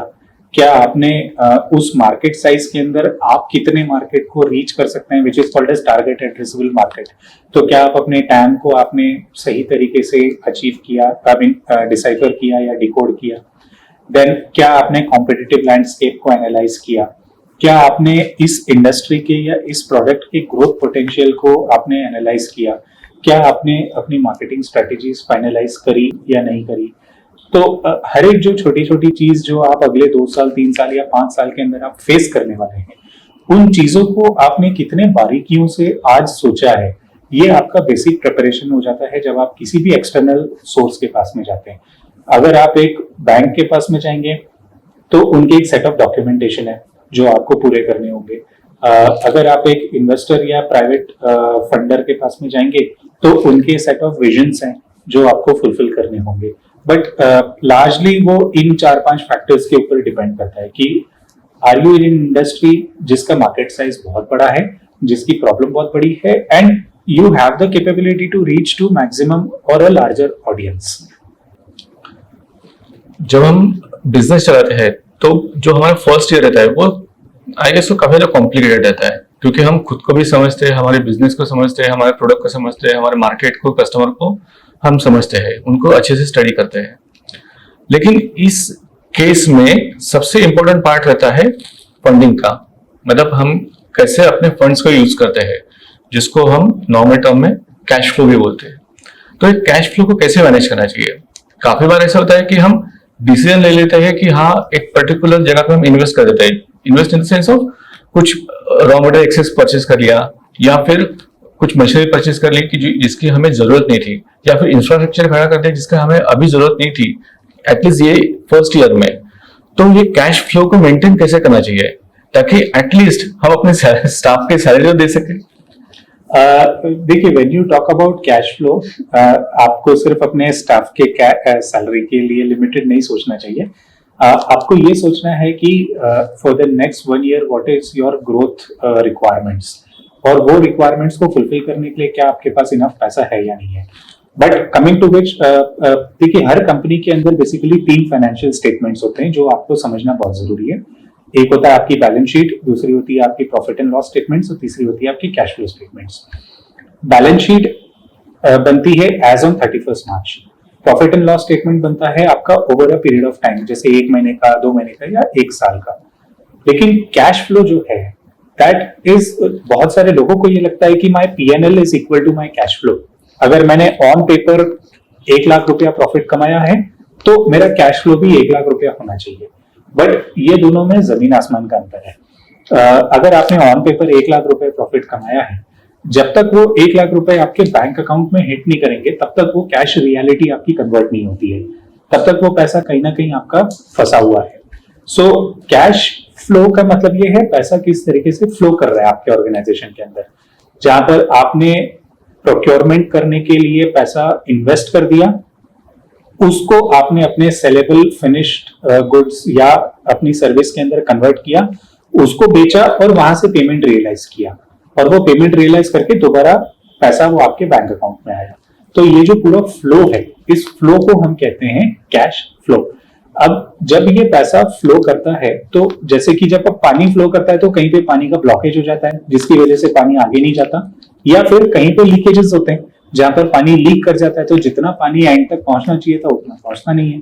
सिमिलरली आपके कैश फ्लो में भी कहीं कहीं पे कैश ब्लॉकेजेस होते हैं या फिर कैश लीकेजेस होते हैं। कैश ब्लॉकेजेस का मतलब ये होता है कि जो पैसा आपको जिस समय पे आना चाहिए था वो पैसा आपको उस समय पे नहीं आया। फॉर एग्जाम्पल, आपने किसी कस्टमर को अपना फिनिश गुड तो बेचा, लेकिन आउट ऑफ रिलेशनशिप आपने उनको इनवॉइस नहीं बनाई। आपने कस्टमर ने आपको कहा कि देखो हम आपके बहुत अच्छे दोस्त हैं, हम आपके शुभचिंतक है, लेकिन हम थोड़ी सी फाइनेंशियल क्रंच में हैं, तो आप हमें इनवॉइस ही रेज करिए 30 डेज के बाद में। उसके बाद another 30 days will be the payment cycle. तो आपने जो 30 दिन अपना इनवॉइस ही रेज नहीं किया है, that is your cash blockage, क्योंकि उतने समय के लिए आपका पैसा कस्टमर के पास में ब्लॉक हो गया। But at the same time when we talk about cash leakage, तो कैश लीकेज मतलब वो आपके खर्चे जो आपने अननेसेसरी किए हुए हैं, जैसे कि ओवर इन्वेंटरी रखना। ओवर इन्वेंटरी रखना is one of the form of cash leakage, कि आपको अगले 3 महीने तक सरवाइव करने के लिए, या एवरेज आपका जो प्रोडक्ट सेल हो रहा है वो लेट्स से 1000 पीसेस सेल हो रहा है, 1000 पीसेस के हिसाब से आपको 300 पीसेस की इन्वेंटरी रखनी चाहिए थी, लेकिन आपने 600 पीस की इन्वेंटरी रख ली। तो अगेन आपने जो ओवर स्टॉकिंग करी, this overstocking again becomes your cash leakage. Similarly आप कुछ ऐसे एक्सपेंसेस कर रहे हैं जो एक्सपेंसेस आप अवॉइड कर सकते थे, जिसका हमारे डे टू डे ऑपरेशंस में कोई रोल नहीं है, लेकिन because you had money and you had the willingness to spend that money, आपने वो पैसा खर्चा कर लिया। सो आपको ये ध्यान देना है कि कहाँ पे आपका पैसा ब्लॉक पड़ा हुआ है या कहाँ पे आपका पैसा लीक हो रहा है, जिसको आपको रोकना है। So if you control this 2 things, you will be able to run your business smoothly, क्योंकि आपका कैश इजीली फ्लो करेगा। So my advice is not to follow your P&L, but to follow your cash flow statements every month. आपको on paper तो profit दिखाई देगा, लेकिन वो पैसा जब तक आपकी बैंक में नहीं आता तब तक वो पैसा आपकी रियलिटी नहीं है, तब तक वो पैसा खाली विश है आपकी कि ये मुझे आने वाला है। और वो विश के कारण हम काफी सारे एक्सपेंसेस कर बैठते हैं। एग्जैक्टली, क्योंकि आपको पता है कि ये पैसा आने वाला है, तो जब वो पैसा आएगा उससे पहले ही उस पैसे के बदले में जो आप इन्वेस्टमेंट्स करना चाहते थे वो आपने आज ही कर डाले। सो that is kind of a leakage of your money, कि अगर वो पैसा आने में देर हो गई, तो अगर आपके कस्टमर ने 30 डेज का प्रॉमिस करके 60 डेज में पेमेंट दिया और वो एडिशनल 30 डेज तक आपके पास कोई बजट ही नहीं है आपका बिजनेस रन करने के लिए, so only in that situation, जैसे आपने कहा कि जीएसटी भरने को पैसा नहीं होगा, या फिर सैलरीज पे करने को पैसा नहीं होगा, रेंट पे करने को पैसा नहीं होगा, या ईएमआईज पे करने को पैसा नहीं होगा, तो वो तब होगा जब वो पेमेंट आपका रियलाइज होकर के आपके बैंक में वापस नहीं आएगा। सो इसको कैश रोटेशन भी कहते हैं, and there are some financial ratios जो ये मॉनिटर करते हैं कि आपका कैश पूरा प्रॉपरली रोटेट हो रहा है कि नहीं हो रहा है। बट आपको ये देखना है कि जब आपका पैसा एक बार रोटेट होता है तब वो पैसा जनरेट करता है प्रॉफिट, राइट? जैसे कि आपने इन्वेस्ट करा 100 रुपया प्रोक्योरमेंट के अंदर, उस 100 रुपए को आपने फिनिश गुड के अंदर कन्वर्ट किया, वो फिनिश गुड कस्टमर को बेचा और कस्टमर से पेमेंट रियलाइज करवा के पैसा बैंक में लिया, तब वो पैसा 100 का 120 होकर के आपके बैंक में आएगा। As a result of this rotation आपने 20 रुपए का प्रॉफिट कमाया। तो जब तक ये रोटेशन पूरा नहीं होगा पैसे का, तब तक ये 20 रुपए का प्रॉफिट रियलाइजेशन आपके बैंक में नहीं होगा। Your job as an entrepreneur is to monitor कि कितना फास्ट ये आपका रोटेशन हो रहा है। सो अगर आपकी पेमेंट साइकिल बहुत लंबी है, अगर आप 6 महीने में 9 महीने में पेमेंट रिकवर कर पा रहे हो, या फिर आप ऐसे कस्टमर्स को बेच रहे हो जो डिफॉल्टर्स हैं, जिनकी नोन हिस्ट्री है, बैड डेट्स में कन्वर्ट हो रहे हैं, या तो फिर आप अपने सप्लायर्स को एडवांस में पे कर रहे हो लेकिन कस्टमर्स को क्रेडिट दे रहे हो, तो ये सब साइंस हैं कि आपका cash flow will always be in the negative side, क्योंकि आपका business model is not strong. You are not giving undeniable value proposition जिसके डिमांड में आप अपने टर्म्स पे धंधा कर सको। सो इसीलिए one has to focus on these 2 things कि मेरा रोटेशन ठीक से चल रहा है कि नहीं, और रोटेशन को ठीक से चलाने के लिए I need to have a very very strong business model. काफी कुछ करना पड़ता है एक बिजनेस पर्सन को। एब्सोल्युटली। तो अभी हम पॉडकास्ट के एंड में आ रहे हैं, एज अ एंटरप्रेन्योर आपने फर्स्ट जनरेशन देखी है, आपके घर से स्टार्ट हुई, फिर खुद को देखा हुआ है एज अ सेकंड जनरेशन, और अभी ये जो नया जनरेशन आ रहा है इसको भी आप देख रहे हो कि वो कैसे बिजनेस क्रिएट कर रहा है, कैसे टेक्नोलॉजी या फिर जो इनोवेशन से उसका यूज कर रहा है। लेकिन इसके साथ में बाकी फैक्टर्स भी हैं, जैसे आज का जो हमारा कंट्री का स्ट्रक्चर है या फिर स्टेटस है, पॉलिटिकल कंडीशंस है, फिर बाद में एआई का जो इन्फ्लुएंस हो रहा है वो है, सोशल मीडिया का इन्फ्लुएंस हो रहा है। तो ये सब चीजें मिला के एक यूथ को या फिर जो एक एस्पिरेंट है उसको क्या गाइड करना चाहोगे आप? देखिए, आज का जो हमारा बिजनेस एनवायरनमेंट है, यहाँ पर डेटा बहुत इजीली एक्सेसिबल है, जो डेटा पहले कभी इतना इजीली एक्सेसिबल था नहीं। अगर आप जानना चाहते हो कि आपकी इंडस्ट्री का मार्केट साइज कितना है, there are many government websites जहाँ पे आपको पता चल जाएगा कि आपकी इंडस्ट्री का ये मार्केट साइज है। आप ये देखना चाहते हो कि कौन सी कंट्री में कितना माल एक्सपोर्ट्स हो रहा है, again there are some government websites जहाँ से आपको एक रफ आइडिया मिल जाएगा कि ओके इतना डॉलर्स का एक्सपोर्ट्स हो रहा है इस पर्टिकुलर सेगमेंट के अंदर। So today the data is freely accessible. Okay, अगर आप स्पेंड करना चाहते हो तो there are many market research reports जो आप परचेज कर सकते हो जिसमें आपको डेटा मिल जाएगा। The real thing to do right now is how do you use this data to your advantage, right? Because आपके कॉम्पिटिशन के पास भी सेम डेटा है, आपका कंपटीशन भी सेम कस्टमर को टारगेट कर रहा है, आपका कंपटीशन भी probably same needs and desires को फुलफिल कर रहा है।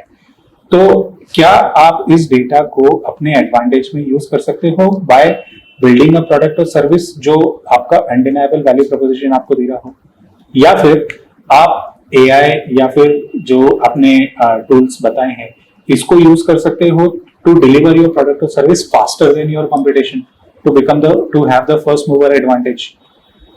As far as political scenario is concerned, nobody will tell you कि politically country बहुत अच्छी है या बुरी है. Everybody will have their own opinions and thoughts. But yes, जिस हिसाब से हम लोग पहले 10th largest economy थे, आज हम लोग 5th largest economy है. Current government का goal है कि in the next 5 to 10 years we have to become the 3rd largest economy in the world. तो पैसा तो हमारे पास बहुत ज्यादा आने वाला है. And this is probably the most beautiful time to run a business for any entrepreneur in any sector across India. तो you just have to follow the basics. आपको business के entrepreneurship के fundamentals को चिपक के अगर आप चलेंगे, it's a beautiful time to run the business. काफी हमारा डीप डिस्कशन हुआ, काफी ज्यादा डीप डाइव की। मैंने सोचा नहीं था कि हम इतने डिटेल में जाके बात करेंगे, लेकिन काफी अच्छा लगा, काफी ज्यादा इंसाइट्स मिले। लेकिन नेक्स्ट एपिसोड में मुझे और अंदर तक जाना है बिजनेस के, ताकि मैं जो इनसाइड स्टोरीज है वो जान सकूं, आपके एक्सपीरियंसेस समझ सकूं, एज अ मेंटरशिप और एज अ एंटरप्रेन्योरशिप के कॉम्बिनेशन से मुझे आगे का एपिसोड करना है। तो मैं आपको बुलाऊंगा, आपको जरूर आना है। Definitely, it will be my pleasure. And जितने यंग एंटरप्रेन्योर्स या जितने बिजनेस एस्पिरेंट्स के साथ में हम बात करते हैं, वी अंडरस्टैंड कि उनकी क्या चैलेंजेस है, उनके क्या गोल्स हैं, उनके क्या एस्पिरेशंस हैं। तो उस हिसाब से हम प्रोबेबली अपने कॉन्वर्सेशंस को और फाइन ट्यून कर सकते हैं उनके रिक्वायरमेंट्स को फुलफिल करने के लिए। तो आपको कैसा लगा सेकंड एपिसोड? सेकंड एपिसोड भी पहले जितना ही मुझे अच्छा लगा। आपके जो क्वेश्चंस पूछने का जो तरीका है वो बताता है कि how much clarity and how much passion you have about running a business. तो जब आप एक ऐसे अच्छे सवाल पूछने वाले के सामने बैठते हैं तो ऑटोमेटिकली आपका जवाब का लेवल भी ऊपर आ जाता है। So thank you for calling me again and we look forward for multiple conversations. बिल्कुल, thank you so much. So दोस्तों, आई होप आपको ये सेकेंड एपिसोड भी प्रियांक जी के साथ में पसंद आया होगा। इसमें हमने काफी ज्यादा डीप डाइव किया है अलग अलग टॉपिक्स में। उनके पास इतना नॉलेज है कि हम काफी और एपिसोड बना सकते हैं, लेकिन ये जो एपिसोड बना है ये काफी ज्यादा इंटरेस्टिंग है, काफी ज्यादा हमने लेयर को टच बेस किया है, काफी ज्यादा डीप डाइव किया है। तो ये जो एपिसोड है प्लीज अपने फ्रेंड्स के साथ, रिलेटिव्स के साथ शेयर कीजिए जिनको बिजनेस स्टार्ट करना है, जिन्होंने बिजनेस स्टार्ट किया है, या फिर ऐसे बिजनेस पीपल जो डिसहार्टन हुए हैं, मे बी कुछ लॉसेस की वजह से, या फिर बिजनेस प्रॉपरली रन नहीं कर पा रहे होंगे। सो आई रिक्वेस्ट यू, ये सभी के साथ बिजनेस का वीडियो जो है वो शेयर कीजिए। और हाँ, सब्सक्राइब मत करना भूलिए, क्योंकि नए और एपिसोड आएंगे तो आपको पता चलेगा कि कौन सा एपिसोड आपके लिए है।